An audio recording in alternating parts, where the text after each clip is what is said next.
Rock and Roll Geek Show 735.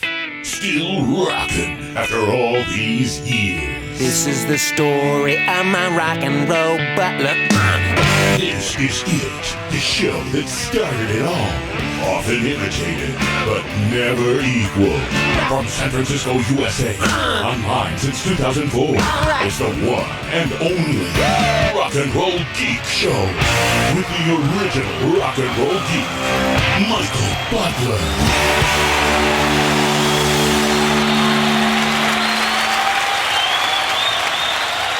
Welcome to the Rock and Roll Geek Show. My name's Michael Butler. Thanks a lot for joining me. I really appreciate it. Today is Saturday, September 10th, 2016, when I'm recording this show. I didn't know what date it was. It is 8:15 p.m. or 8:16 p.m. when I'm recording this show. And it is nice to be back with a regular Rock and Roll Geek Show. The dog days of podcasting are over. Now it's just you and me, friends, playing some rock, talking some rock, playing some audio comments, and various other things. Let me take a sip of this fine Tecate. This is my fourth one of the day. And you know what they say about the fourth one of the day? Always the best. Take a sip of this fine Tecate. All right, I'm going to start off with a brand new song from Hey Hello 2. The record, this is Ginger's project, his pop project, when he had a girl singer. They released the album for like one day, and the girl who was the singer she left the band like 2 weeks before the tour. I don't remember. Her name was Hollis. She left the band right before the tour. They had to cancel their April tour, and they scrapped the record. They said they pulled the record from the Pledge Music site. Hey Hello did, Ginger, and it finally came. They re-released it. It finally came out with a variety of different singers. It says, freshly re-recorded, it features an array of guest vocals including Emily Lee, Jivy Flynn, Kat Southall, Layla Kay, Eloise Carey, Vicki Jackson, and Christina Maynard, as well as performances from band members AI, Toshi, The Rev, and of course Ginger. So Todd Cunningham, thank you for not sending me this, Todd Cunningham. I really appreciate it because that was just wrong. Did not send me this yesterday, and I have not listened to the whole thing. But what I've heard so far, I think it's a blessing that girl Hollis left the band, because the original recordings sounded like they were like overloaded with vocal effects, and I think they put those. I said this before, but I think they put those vocal effects on to cover up the fact that she wasn't that great of a singer. And I don't know, I could be wrong, but it just sounded like tons of effects. So that was my guess. And what I've heard from the new one, the re-release, it sounds fucking amazing. I'm going to play something from it. This is the first song on it. It is called All Around the World. On vocals on this, I believe, is somebody named Vicki Jackson. Who is Vicki Jackson? I have no idea.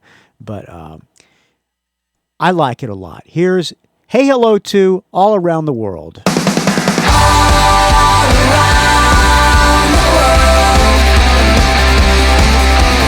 All around the world. All around the world. All around the world.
There you go. Brand new Hey Hello all around the world. Very, very nice. All right, I got a bunch of packages in the mail, and these have been sitting on in my front entryway of my house for about 4 days now. I've been waiting to open them on the show. I have like 1, 2, 3, 4 packages, so I figured we'd do a little segment of opening Butler's mail. If the Dog Days of Podcasting were going on, I would have done it on an episode of that, but they are not going on anymore, as you well know. I need some scissors here. The first one is from, it says Inside Metal on it, so I'm assuming that's from Bob Nalbandian, who lives up here now, I think, or is up here for the time being. He came to a Butler's show not too long ago in Redwood City. 3 DVDs. Let's see. Inside Metal, The LA Metal Scene Explodes, a featured documentary. What an amazing film to watch. Over and over. Well done. I think I have already seen this one. Then the LA Metal Scene Explodes 2. And then Metal Messiah, Defend the Faith, Spinal Tap on Steroids. This movie rocks and is a nonstop metal party. Did he make this one? I know Bob Nalbandian did Inside Metal. Let's see the credits here. In high school, blah, blah, blah, blah, blah, blah, blah, blah, blah. A meaning metal version. No, but he did write a blurb on the back of it, so maybe he released this. So it is a fictional movie, I believe. I'm gonna have to put that on the phone and watch that while I'm driving somewhere. Oh, there's a letter here, I think. Let's see, what does it say? The press release. All right. Dear esteemed metal colleague, please find the Inside Metal documentary LA Metal Scene Explodes Part 1 and 2 on Metal Rock Films. Each DVD sold separately includes a full-length documentary along with bonus scenes, deleted scenes, photo gallery, and trailers, blah, blah, blah, blah, blah, blah, blah, blah, blah. All right, well, there you go. And they're in the process of editing the Inside Metal Rise of LA Thrash Metal, as well as the follow-up title on the San Francisco Bay Area hard rock metal scene, which, by the way, I was interviewed for that. I don't know if I'll make the final cut, but I was interviewed for it. I'm going to turn on, my Facebook's going crazy. Thank you, Bob Nalbandian, for that. Let's see what else we got here. This is from Love and Agony, Reno, Nevada. Let me open up this. I hope you're with me on this, friends. I'll try to make this quick. Yada-da, da-da-da. It looks like a bunch of T-shirts. I always love rock T-shirts. Thank you so much. Let's see. This is from Lars. From Lars. Friend of the show, Lars. All right. This shirt says, Thrills, Spills, and Medical Bills. Love and Agony. I like that. This is a size medium. On the front it says Love and Agony. On the back it says Thrills, Spills, and Medical Bills. And here's a girl's shirt. I think he sent me these because he wants the girls in Featherwitch to wear this. Here's a girl's medium. It says Love and Agony on the front, and on the back it says L and A. And here's another girl's shirt, size small. It says Love and Agony on the front, and on the back it says Emotional Intelligence. Nice, thank you. And a fourth shirt, a size large women's. It says Love and Agony, Emotional Intelligence. Thank you very much, Lars. I really appreciate it, friend. And have 2 packages from Tim Herigian, the Third Shift Rock and Roll Geek. Hope you're with me on this, friends. Like I said, he sent me a bunch of stuff. He told me he was going to send me some stuff because he's not doing well. I think he believes that he's on his deathbed. And that is not cool with me, that he's on his deathbed. So I am praying and praying and praying for Tim Herigian, the Third Shift Rock and Roll Geek. A really stand-up guy and a friend of the show, and I would hate to lose a friend of the show. I think he needs a liver transplant and can't afford it, and he has no insurance, which is a fucking travesty, man. All right, here's a letter. Dear Michael, enjoy some of my musical memories. I just can't accept the thought of some of this stuff ending up in the garbage bin. And I know you'll appreciate the Thin Lizzy stuff. The day I met the band, July 7th, 1979, it truly changed my world, and I've been a lifelong fan ever since. Thanks for all the laughter and new music you brought into my world. Certainly brings peace into my world with all the health stuff going on. Take care, stay frosty, and keep rocking. Rock and roll geek for life. Thanks again, Tim Herigian, the third shift rock and roll geek. All right, let's see what he sent me here. This is gonna fucking choke me up, man. So there is an issue of Reading Rock 81 with Ray Davies on the front. And then I have to flip through this. It's got an article on the Kinks. It's got an article of Girls' School, Samson, Billy Squire. This is 1981. Very nice. A Reading Rock magazine, 81, anniversary of the National Jews and Rock Festival. Very nice. So a bunch of magazines. This is from Jim Fitzpatrick in Ireland, addressed to Tim Herigian. You know what? You know who Jim Fitzpatrick is? Yes, the guy who did the Thin Lizzy album covers. What can this be in here, man? Let's see. The Art of Jim Fitzpatrick. I'm looking at this. This is a printout. Very nice. I don't even know what to say about this. This is it's got a bio on the back, and it's got a screen print with the Art of Jim Fitzpatrick on the front. Then some, oh my God, an autograph from Jim Fitzpatrick Jailbreak print. Thin Lizzy Jailbreak print. This stuff is suitable for framing. This is fucking amazing, Tim Herigian. Autographed Thin Lizzy logo from Jim Fitzpatrick.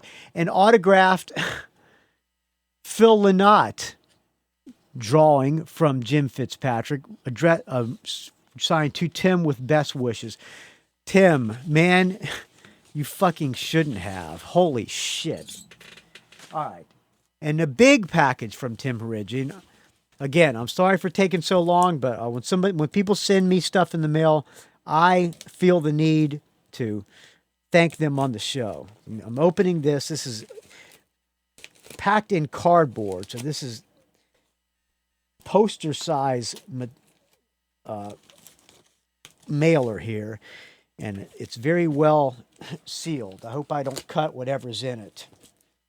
The Jim Fitzpatrick stuff was incredible, Tim. Unbelievably incredible. All right, almost got it open here. Almost got it. Da-da-da. All right. Racking my fucking balls here trying to open this. All right. Stabbing myself with the scissors as I try to open. All right. All right, what do we got here? All right. He sent me something that says, it's an autographed 8x10 of Eddie Trunk. It says dart material for the studio. An autographed Eddie Trunk 8x10. Very nice. Then there's a note here. The Lizzy show opening for Journey was 1979. Played as a three-piece when Gary Moore no-showed the day after the Day on the Green show. Let's see here. Enclosed ticket stubs, my backstage passes, and my Phil Lynott, Scott Gorham autographs. So there's an envelope here. Let me opening this. Wow. With a bunch of ticket stubs. Scott Gorham autograph. Judas Priest ticket stub. Plane ticket autographed by Phil Lynott. Ticket stub for Y&T. Doobie Brothers. April Wine, 81. Special guest Loverboy. Pat Travers, 1979. Blue Oyster Cult with special guest Gamma. Pat Travers again. All kinds of ticket stubs. AC/DC, It's in Reno, Nevada. I can't tell who's what year it is, but it looks like it's probably like in the 70s. Judas Priest. Ticket's $14. How much is the AC/DC ticket for? $8. Oh, jeez. Unfucking believable, Tim. Friend, I will cherish this stuff. Blackfoot backstage pass from the Marauder tour. Photograph of Judas Priest. Ginger. Promo picture from Gav. Picture taken by Gav McConney. Happy anniversary, Gigi Allen. And a huge Wendy O. Williams Gigi Allen poster. Unbelievable, Tim.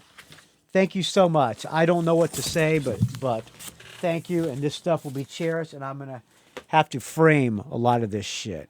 All right, there you go. Thank you very much for everybody who sent me that. I'm going to play another song, and then we're going to come back and thank some donors. What do I have in my playlist here? That was just absolutely amazing, and I'm choked up and don't even know what to say. Thank you, Tim. I need to take a sip of this fine Tecate.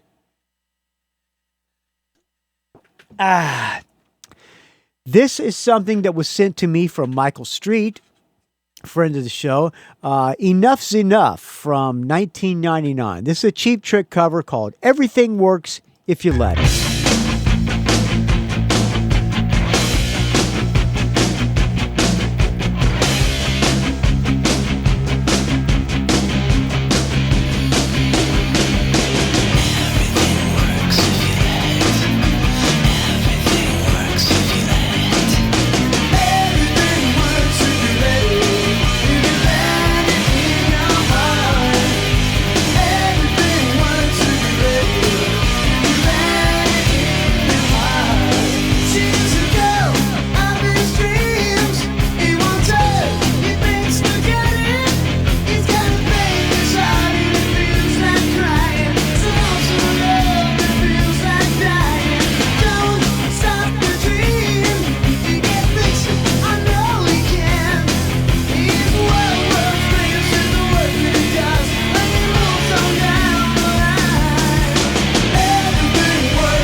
There you go. That's from 1999. Enough's Enough, covering Cheap Trick. All right. I want to thank some people who donated to the show. You know, there are several ways you can donate. By the way, without your donations, this show would die a horrible, putrid, stench-filled death, and you will have to pray for me like I'm praying for Tim Origi and the Third Shift Rock and Roll Geek. There's several ways you can donate. I'm a little bit out of it because, I haven't done a full show in quite a long time. By the way, I'm going to probably try to do a show midweek. I need to do a track by track of the new Degeneration record, and I would like to do a track by track of the new Meatloaf as well. I may do that on Mad at Dad. I'm not sure. But there's several ways you can donate to the show. One of them is at Patreon. Patreon.com/RNRGeek, I believe is the link. There's a link on the show notes at rockandrollgeek.com. But let me find some music to play in the background while I thank the donors here. Let's see. How about some brand new Paul Di'Anno's Battle Zone? He's got a record out called, I'm not sure if it came out yet, but it's called Fighting Back. Paul Di'Anno, original singer for the great Iron Maiden. Let's see how this sounds. I have not heard it yet.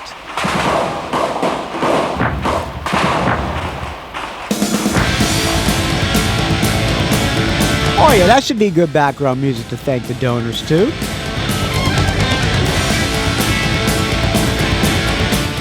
All right, there's several ways to donate to the show. One, you can send me a computer like Adam TURETSKY did. He saved the show.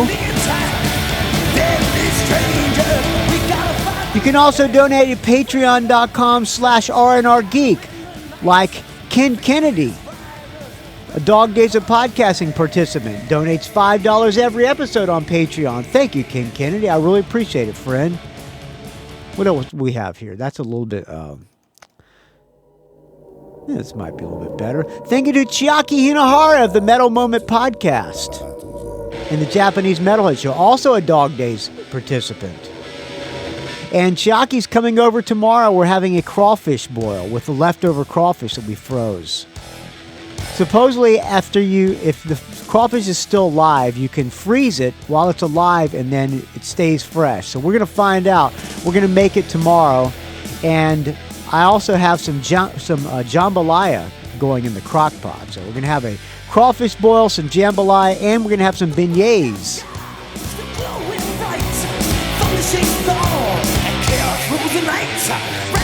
Taita!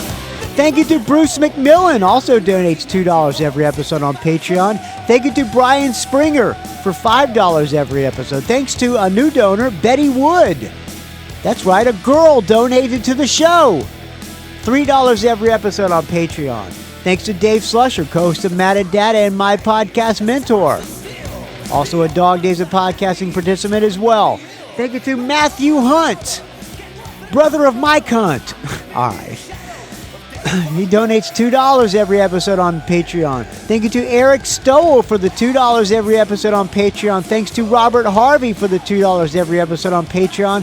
Thanks to Corey Koehler for the $1 every episode on Patreon. And thanks to Jon Richardson for $1 every episode on Patreon. And what else is on this Paul Di'Anno's Battle Zone?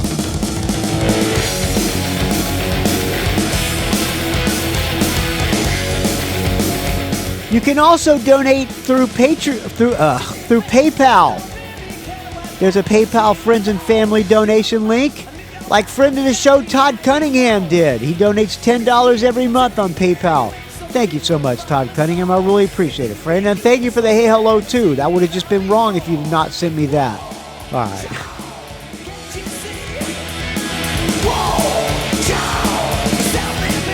Thank you to Lasse Satvedthagen for the $2. Thanks to Jeffrey Caniparoli for the $2.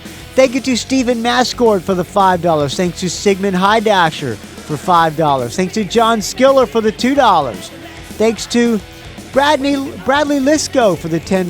BJ Lisco. Thanks to Rodney Cross for the $5. Thanks to Brett Garsky for $5. Thanks to friend of the show and friend of mine, Ralph Miller, for the $10. Thanks to Michael Vittoria for the $2. Thanks to Bradford Page for the $2. Thanks to Craig Vasiloff for the $5. Thanks to, I think Craig Vasiloff is a new donor, I believe. Thank you to, this is solo here.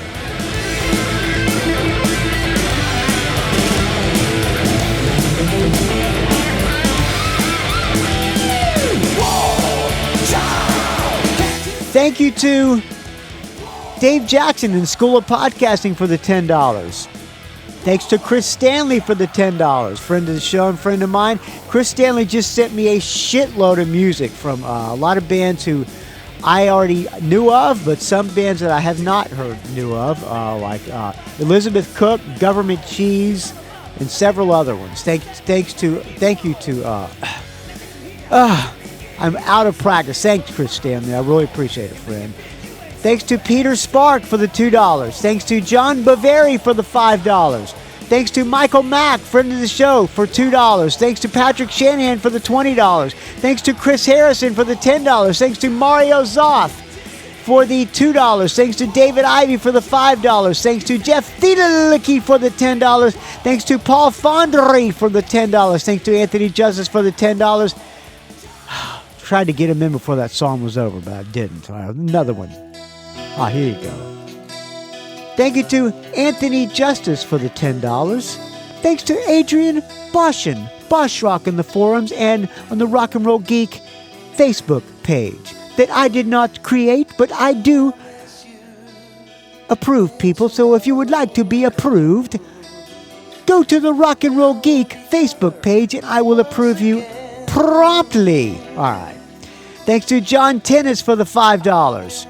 Thanks to Dave Franco for the $10. Thanks to Greg Long for the $5. Thanks to Jeff C.A. for the $5. I think he's a new donor as well.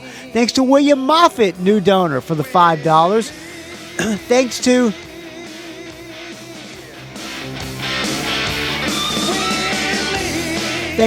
Dean Gillespie for the $5. Thanks to James Venners for the $10. Thanks to Eric Lintz for the $5. And finally, that's not finally. Thanks to a lot of donors. Thank you, friends. Thanks to Kelly Mitchell for the $5. Thanks to another girl, new donor, Deborah Dreyfus for the $2.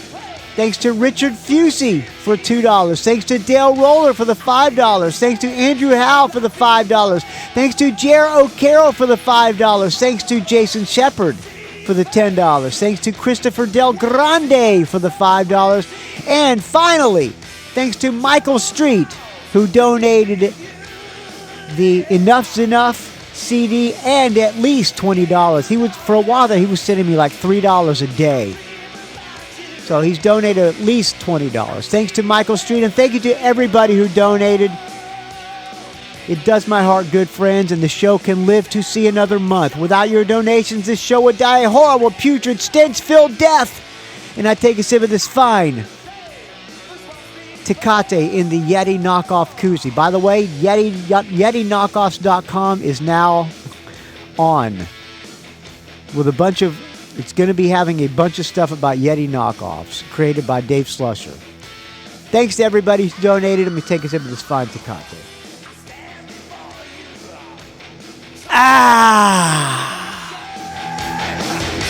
The wounds of war sent you there. Whoa, if this my child, you know I hardly recognize him. He looks so savage on the west. In the darkness, before the killing, I'm not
All right, there you go. Paul Diano.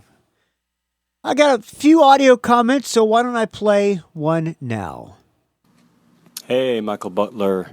How you doing today? I am super great. Couldn't be better. As I open up Skype. Bruce, the rock and roll banker from San Hey, Antonio, Bruce. just calling with a quick... Oh, Bruce is the guy who called in dove hunting as I was dove hunting. Quick two things. Show review, which I will not go into because you probably are not even into them. How do I know? Lyle Lovett and his large band. Oh, yeah. Who I've seen something in the neighborhood, 140 concerts, of course, most of them rock and roll. But I have seen Lyle actually 11 times. I just think he's a great artist. And it was a great show here in San Antonio on Friday night. And anyway, that's all I will say because you probably don't know any of his stuff. No, I don't. So, on to a dilemma which I think I'm going to ask your opinion on. I think I already know your answer, but I got a dilemma where I did a favor for a friend, and he bought me a ticket to see, was it Rabin, Wakeman, and Anderson, the guys from Yes, who are going out under just their names. And that show's in November. And, of course, I'm a huge Yes fan, big Yes fan. Was really into Yes songs back when I was in... Yes, me too. The Roundabout, I think, is on Yes songs. School, I think it was, and saw the band many 30 years ago, probably. Anyway, so my buddy got the ticket, and I'm most excited about seeing Wakeman, who I've not seen. I don't even think he was with Yes when I saw him 30 years ago, but so I thought, oh, that's going to be awesome. And then through the bank, we have tickets to the concert venue here in town, and we entertain customers to shows, and so I got the Black Sabbath. It's a pretty good bank. Tickets for president of a company down here that wanted to go, so I'm more than happy to take them. You're a good bank guy. I've seen Sabbath, and I'm a big fan, so that'll be awesome. I got to get you. If I lived in San Antonio, you would be my banker, rock and roll banker. To shows, and so I got the Black Sabbath tickets for president of a company down here that wanted to go, so I'm more than happy to take them. I've seen Ozzy and I've seen Sabbath, and I'm a big fan, so that'll be awesome. And this is actually the last show of the End tour. Yeah. In the United it is the last States. show of the So tour. Supposedly, the last time Sabbath will play on their final tour in the United States, so that'd be cool. Of course, Ozzy's a little infamous here in town due to the Alamo incident. I thought he was banned. Whatever, they'll just probably have a little fun with that. Yeah. I thought he was banned from San Antonio. I guess they lifted the ban. ban. In bed the other day thinking, oh, it's cool. In November, I'll have 2 shows to go to in November. That'll be great. And then I thought, well, I sure hope they're not on the same day. That would be impossible, right? Well, so I rolled out and pulled up the tickets, and they're on the same night. Huh. So, quick question to you. Which show would you go to? And with that, I'll leave it. Let's see. Leave the show back in your capable hands. Would I go see? And, hope you're having a great day, and stay frosty. Stay frosty, friend. Would I go see Yes, or some guys playing a bunch of Yes tunes, or the last show of the Black Sabbath tour? That's a difficult one, man. I guess I would go see Black Sabbath, even though I'm not a huge Black Sabbath fan. You know, we played when I was when I was in Exodus, we toured with Black Sabbath. So I had seen Black Sabbath many times, although not with Ozzy. I've seen him with Ozzy several times. I saw him on the Never Say Die tour with Van Halen opening on Van Halen's very first tour. I don't know. It sounds to me like you would rather go see Yes. So if I were you, I'd probably go see the guys from Yes, with Rick Wakeman and John Anderson and those guys. That's my advice to you. Go see the Yes guys and find an escort for your client at the bank to go to Black Sabbath with. How about that? All right. Hope that helped. I doubt it, though. All right, here's another audio comment.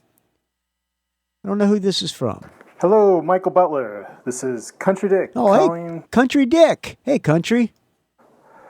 about a show review for Against Me. Oh, nice. Against Me, the singer. That's the band with the singer who had a gender reassignment, right? It was in Denver, Colorado, on Friday night, September 2nd. It was a Riot Fest after show. It was at the Marquis Theater in the Lodo district of Denver. That's right by Coors Field. The Marquis Theater. There's a lot of things happening in Denver that night. There was a seat. I think Exodus played the Marquis Theater when I was in Exodus, opening for Body Count. It was Body Count, Exodus, and DRI, and Propane. I believe that we played that place. I could be wrong, but I think we did. Colorado University versus Colorado State University game at the Mile High Stadium. There was a Taste of Colorado event that was going on. I went there, and there was also Riot Fest. And so this is an after show Riot Fest for Against Me. And Against Me was playing at Riot Fest the next day. So I guess they're squeezing in as many shows as they can. So it was a late night. I don't really to get in. I don't really know that much about Against Me, although I do have some of their music. For I don't know, around 9:15. I thought the bands would start at 10, but the venue didn't open up till 10. So stood in line a lot.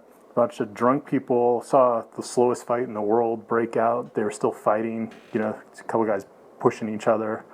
Almost, they were so slow they were kind of dancing with each other. Nice. So, there's a little entertainment while you're standing in line. And a fight in the line. The first band didn't start till around a little after 10:30. They're called Bleach. They're a sister band out of Los Angeles, headed by two sisters, and they were good. It was kind of pop punk, I would say. They had one song called Wednesday Night Medley, which kind of sounded a lot like an introduction, like a Joan Jett introduction, like I Love Rock and Roll drums kind of going. And they had like the false ending, and they also had like a sing-along chorus like doo-wops. It was good. It was pretty entertaining. Bleach, I'll have to check them out. And also they had one of the sisters was the lead guitar player, blue hair, and she jumped on top of the amps and did shredded on guitar, which was nice because she was just wearing a skirt. So it's good times. And the next band was called Planes Mistaken for Stars, and they played at Riot Fest that afternoon, and they seemed very tired. They're like an emo hardcore they billed themselves as, and it was strange.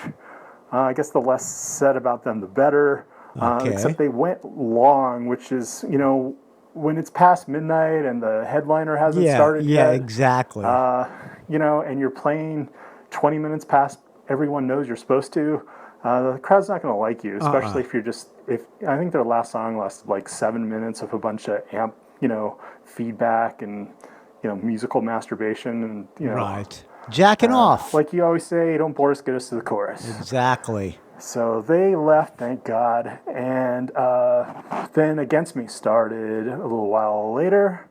I think they're about half an hour past when they were supposed to start. So it was like 12:30, and they just started. And I'm in my late 40s, so that's late. I was up at 5 o'clock that morning, so I was getting tired, as I'm old. But anyway. You're the first one that told me about Laura Jane Grace. She's the lead singer of Against Me, and they're out of Gainesville, Florida. So I don't know if you have some connection with them. No, I don't. Or her. But they came out with one of the best punk albums of 2014 called Transgender Dysphoria Blues. Yes, that's right. It's all about how she transitioned. I think she transitioned to a woman. Also, she, I guess you'd call him she now. Used to be a dude, but co-wrote a song with Joan Jett on Joan Jett's latest album. 2012.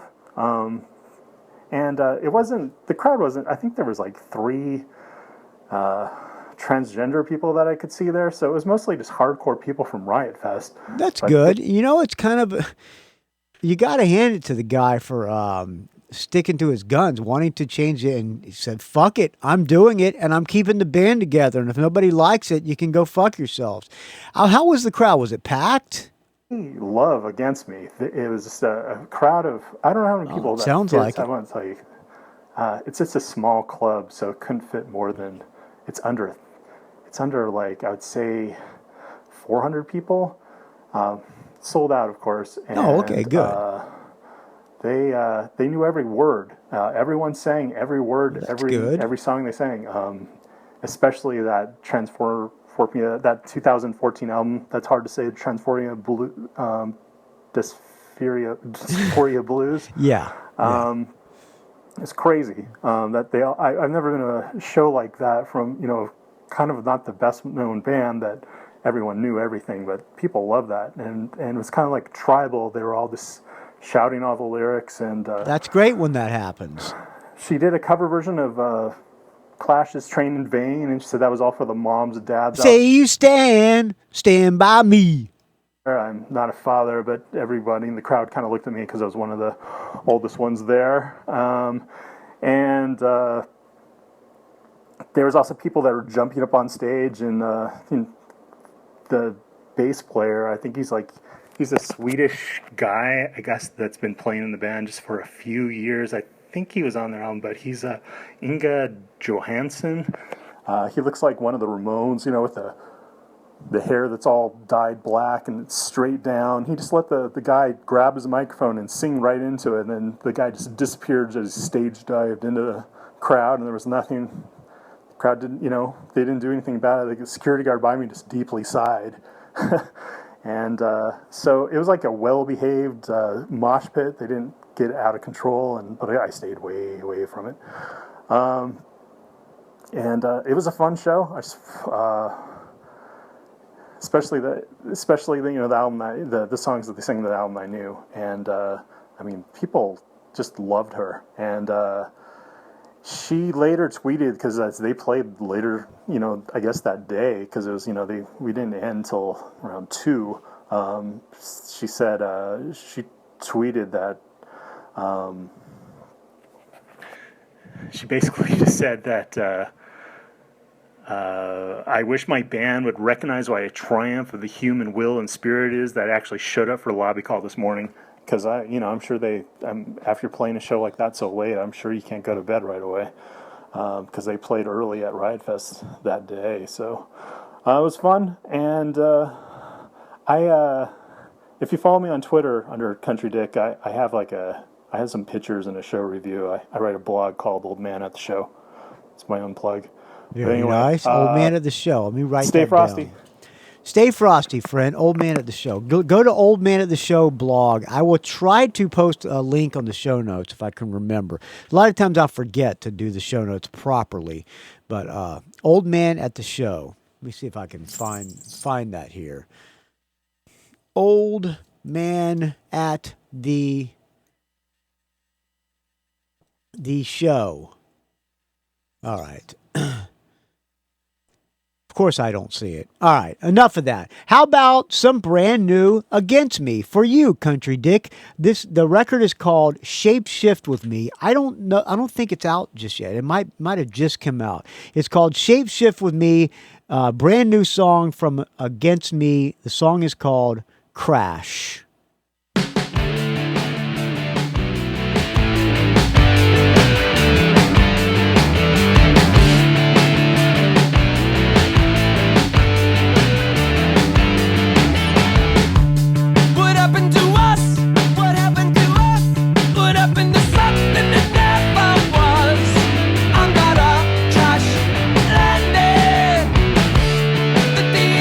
Changed all that shit. Like this could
There you go. Brand new Against Me. I like that. There was another song I was going to play called Boyfriend, which I also like. So I'm going to have to give a good listen to that Against Me, because it's not as punk rock as I was expecting. It's nice, I guess you could just, nice rock, I guess you could say. I like it. All right. I was watching, I was sitting around watching TV the other night, and I got a message from the old guitar player for American Heartbreak, Adam Bekvar. He was in a band also called the Lust Killers. He said, "Hey man, have you ever seen this documentary?" And I clicked on the YouTube link. It was called the Upper Crust documentary, Let Them Eat Rock. The Upper Crust, if you do not know about the Upper Crust, let me see if I can find. Actually, the theme song to the Rock and Roll Geek Show. Let me see if I can find this here. Yeah, the Rock and Roll Geek theme song is actually a song called Rock and Roll Butler, which is by the Upper Crust. I'm going to play a little bit of it for you.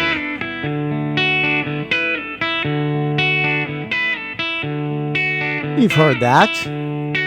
Hey everybody, look what I found. Simply the best manservant in town. He's neat and discreet, he couldn't be any subtler.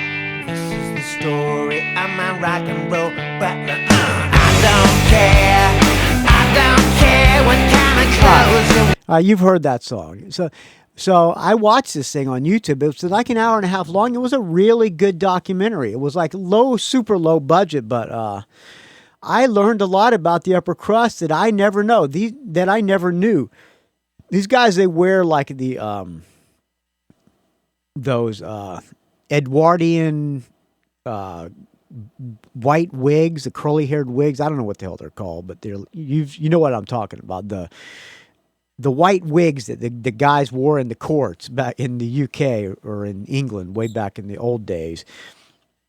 And it followed them on their way to a performance at Conan O'Brien's show. And then after that, some of the guys in the band quit. And one of the guys in the band went on to be a speechwriter for Bill Clinton. And that's when the documentary got really interesting. I highly recommend it. It's called Let Them Eat Rock from the Upper Crust. It's the Upper Crust documentary called Let There Be Rock. It is on, or Let Them Eat Rock.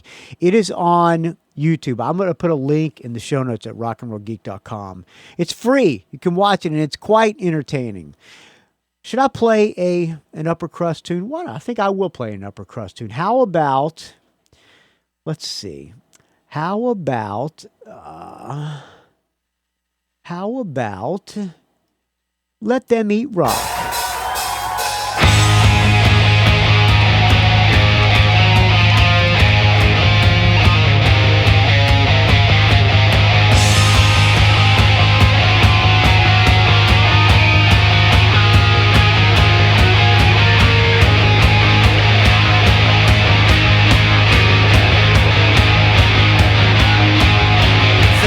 There's people starving, dropping down dead in the street, yo. The lazy slobs that ain't got a job, they said they ain't got enough to eat. Well, let them eat rock. Why don't you eat rock? They're picking through the garbage behind my favorite restaurant, yo. The sickly pale, the sinners aware. I don't know what in the hell they want. Well, let them eat rock. Why don't you eat right? I said already on that. Why don't you eat right? Right now.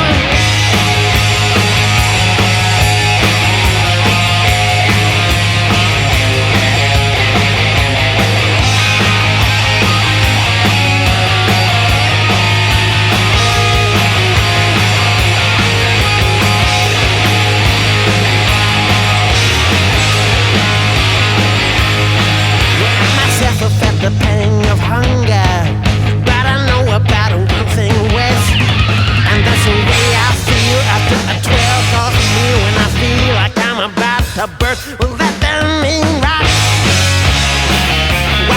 treat her right? I said, oh, get it on that. Why don't you treat her right? Let them mean right, yeah. Why don't you treat her right? I said, oh, get it on that. Why don't you treat her right?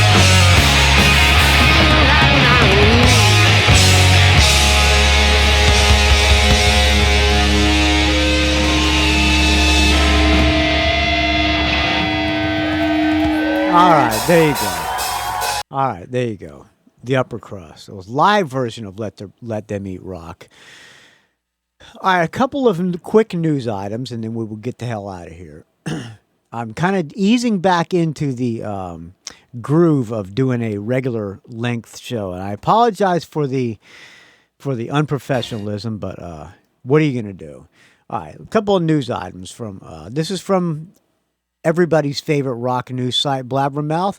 Motley Crue is being sued by photographers over sale of merchandise during their final tour. They're being sued. Motley Crue's being sued by Neil Zlazauer and Barry Levine, famous photographers, over photographs the duo took of the band 3 decades ago, claiming the crew never got their permission to use the photos on merchandise in connection with the group's final tour. The lawsuit, which was filed on Tuesday, September 6th in the United States District Court for the Southern blah, blah, blah, it states, in the 1980s, Zlazauer and Levine photographed members of Motley Crue band at Zlazauer and Levine's respective studios in Los Angeles. Zlazauer and Levine used their own cameras, lighting equipment, film, batteries, backdrops, and accessories. Zlazauer and Levine directed the band members as to where to stand, how to pose, and where to position.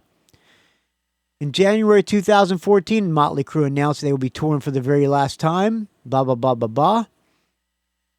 On the information and belief, whatever that means, the final tour consisted of 130 concerts around the United States, 16 shows in Europe, 5 shows in Asia, 6 shows in Australia, and 1 in South America. It grossed approximately the tour grossed approximately $86 million. Wow.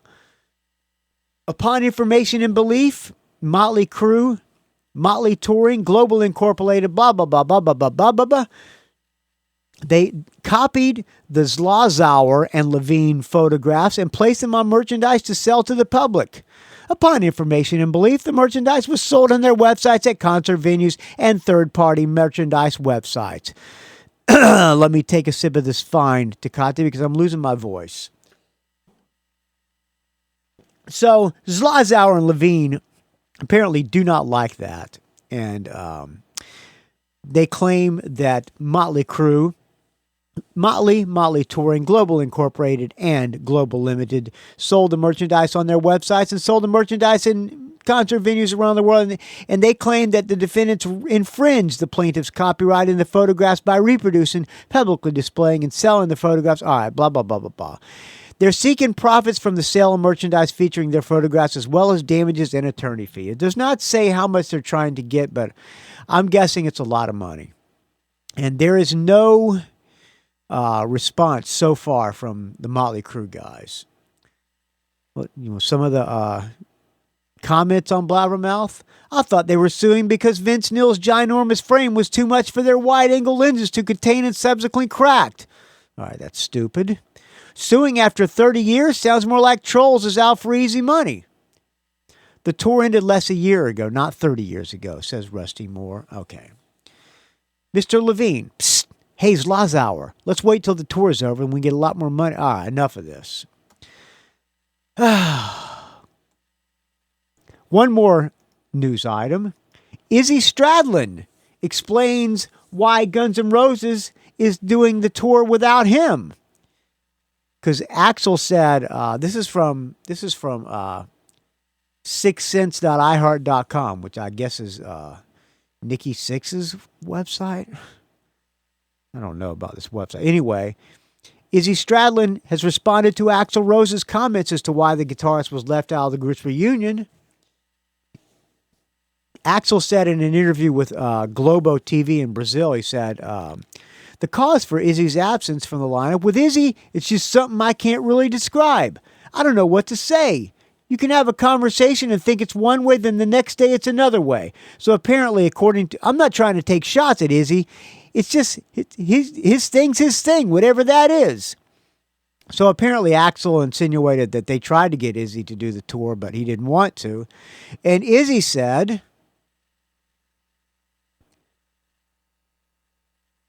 that the singer's explanation is bullshit. He said, bullshit, Axl.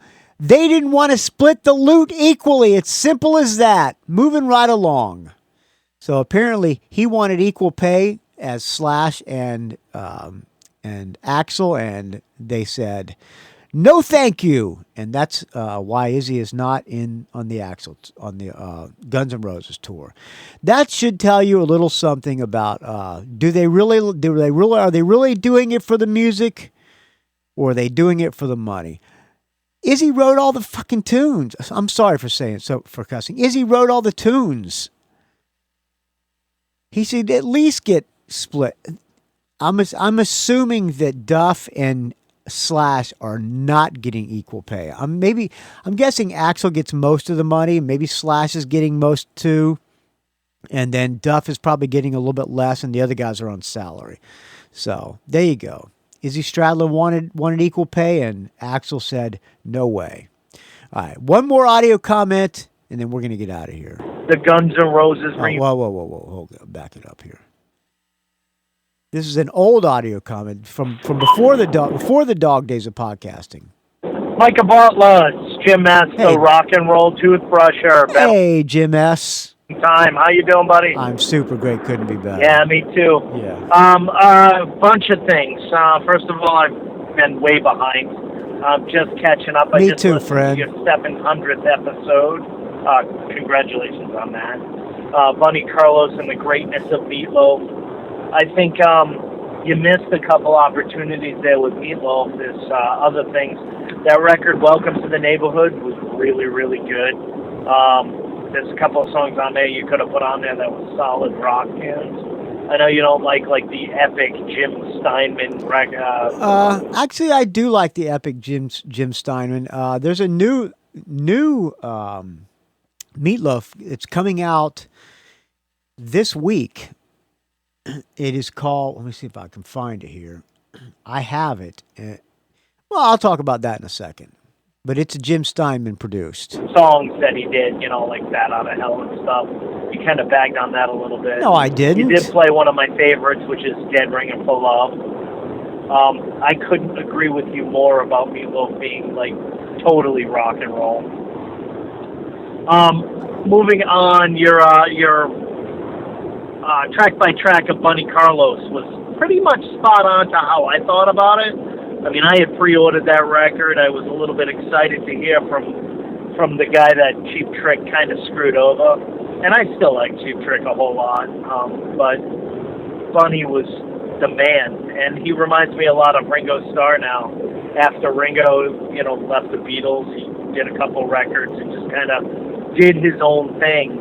And then he did the touring with the All-Star Band and just kind of was the guy who just did whatever he wanted and didn't have to be held down by the expectations of the Cheap Trick name. And I like that a lot. I like it more than I should. I really like those cover tunes, they're just fun rock and roll songs, right? So, bunch of stuff, and I'll have to call back because I do have a review. Yes, I went please do. to see at Gillette Stadium, the home of the New England Patriots. I went to see the Guns N' Roses reunion tour. I wanted to talk about that a little bit more, so I'll call back with that. I've got Black Sabbath, The End, coming up next month. I've got tickets to Airborne when they come to Boston. Yeah, Airborne is coming here next week, and I had planned on going. I had passes and everything, and I have a Featherwitch gig on the same night, so I can't go to the Airborne show, which I'm extremely bummed about. It'd be pretty awesome. And this is one that you'll probably not be all that impressed with, but I've got tickets to Madison Square Garden to see Temple of the Dog, You're the right. reunion show. I could care less. Which should be pretty fucking awesome. I can't believe they're playing Madison Square Garden. I know you're not really into No, I'm not. the grungier, Soundgarden kind of stuff, but that was a great record. If you haven't checked it out, you should. I've heard it. No, thank you. And another thing, so you started playing the Nuge, so I went off and that record. And thank you for not sending that. That would just be wrong. But that record is just fucking phenomenal from top to bottom. I'm guessing he's talking about. So anyway, Michael Butler, you have fun. One. I've babbled on a little bit. I will call back another time, probably within the next, week or so. Yeah, with the okay, Guns please N' Roses show review. I did not get the best. I'll talk about it another time. Stay frosty. Talk to you soon. All right, Jim S. You too. Apparently, he didn't get the best seats at the Guns N' Roses show. You too can leave me a show review or audio comment. Like Jim S. did, you can call area code 706-621-ROCK. That's area code 706-621-7625. Or you can do like Cowboy Dick did and just email me a audio file to rockandrollgeek@gmail.com. All right, I think that's going to do it. You know how to reach me. You can find the show at rockandrollgeek.com. You can find me on the Facebook R&R Geek. You can find me on the Twitter R&R Geek. You can find me on the Instagram Rock and Roll Geek Don't Ask. And that's enough ways to reach me. I'm going to close out with a brand new Meatloaf song. The reason I'm closing out because not only because Jim S. Left a comment on it. It's an interesting album. It reunites Ellen Foley. The song I'm going to play has Ellen Foley and Carla DeVito on it. Ellen Foley sang on "Bat Out of Hell" on the album. Carla DeVito did the tour and was in the videos. This song has both of them on it, and for the life of me, I cannot tell which one is singing which part, but they both sound fantastic. But what is interesting on this is Meatloaf sounds really like he's not in good health. I mean, it's almost sad hearing Meatloaf. It sounds like he's struggling to sing. And the guy usually has a monster, powerful voice. But on this record, every top to bottom, it's pretty much like he's having a hard time singing. And Phil Armitage, friend of the show, does Paranoid Squirrel podcast, commented that he's doing some press in the UK, and it looks like he might have had a minor stroke. So maybe that has to do with something why he's not singing the old Meatloaf way. Listen for yourself, and let me know what you think. The album itself is typical Jim Steinman. It's a little bit over the top Broadway, but I kind of like it. But I just listening to Meatloaf sing, it just kind of brings a little bit of sadness to me. Like it's another guy. I bet he might be in the Mad at Dad Death Pool because I don't think he has that much longer left. And I'm glad I did a Greatness of Meatloaf episode before he died. But he does not sound good. I'm going to close out with this one. This is the radio edit of Going All the Way. It's just the start. The original, the album version is like 9 minutes long or something like that. It's super long. Too long for me to play on the... too long. I don't think you'll want to sit through 9 minutes. I'm going to play the edited version. You want to hear the long version? No, I'm going to play the edited version for you. Thanks for listening, friends. Listen to Meatloaf's voice and tell me if you agree. rockandrollgeek@gmail.com. All right, friends, I will talk to you very, very soon. If I have time, I'm going to try to do a midweek episode and do a track-by-track of the new G generation. Keep bugging me, friends. We got a Mad at Dad on Monday. Featherwitch gig midweek. It's a special Featherwitch gig. We usually don't do midweek shows, but one of the girls in the band requested that we do an emergency show on Wednesday because her dad is coming into town and her dad has never seen her perform. So we booked a show, a private concert for her dad. We're playing at Perry's in Fairfax. So if you're in the Bay Area and want to come to Perry's on a Wednesday night, it's a free show. So, and I'll buy you a beer if you come. The beer's on me, friends. Just come up to me and say, I love Michael Butler, and I'll get you a beer. All right. that's enough of this.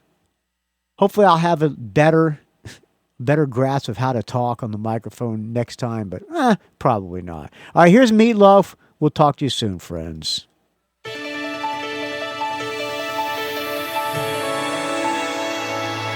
Sometimes it's the night, and the way it seems to cry and whisper terrifying secrets in your ear. Sometimes it's the day, and the sun has got no mercy, lighting up and burning everything that's in its way. There are times I gotta run, times I gotta hide, things I've left undone, things I've cast aside. So many things to try, so many things denied. If I ever tell you the truth, I'd swear you would leave me. I need the proof that you would believe me. We always seem so much braver than we ever are. We always dream we seem braver, but we never are. Let's run away, let's go so far. There are secrets I never can tell. There are shadows of darkness in heaven. There are so many suburbs of hell, and their hours are 24/7. There are so many wounds you can't heal, so many nightmares are turning to real. So much of paradise lost and new air at the cost, but there's nothing to be sorry for. Now we can feel so much more. Now we can be loving you. Nothing that we're scared to do. We always seem so much braver than we ever are. We always dream we'd seem braver, but we never are. Let's run away, let's go too far. Say a prayer for those who crawl. Say a prayer for those who run. Say a prayer so all in all, there's a better life to come. Say a prayer to all the gods, some are near and some are far. Say a prayer to all the gods to make us braver than we are. How far is too far, baby? Come on and take me, take me. We're crusaders of the heart, and going all the way is just the start. There's no such thing as too far. I've got to be where you are. Going all the way is just the start. The crusaders of the heart. Say a prayer to all the gods, some are near and some are far. Say a prayer to all the gods to make us braver than we are. Say a prayer to all the gods, some are near and some are far. Say a prayer to all the gods to make us braver than we